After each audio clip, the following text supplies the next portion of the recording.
Welcome to Moscow-style ham in an electric roaster. Our mise en place includes maraschino cherry juice, brown sugar, Dijon mustard, dry mustard, and horseradish. First, score the back in front of the ham, then put the cloves in the back of the ham only. Paint the ham with the glaze, front and back. Grate lots of black pepper on the back. Take slices of the garlic and put them in the front of the ham. You'll see the little slots. Use the rest of the juice, cloves, and garlic, plus water, to put in the cooking wheel. Here's our ham out of the oven. It's so shiny and delicious. This is the front. You can see the garlic if you look closely.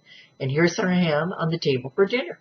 The star of the show, Moscow-style ham with cherries. Enjoy.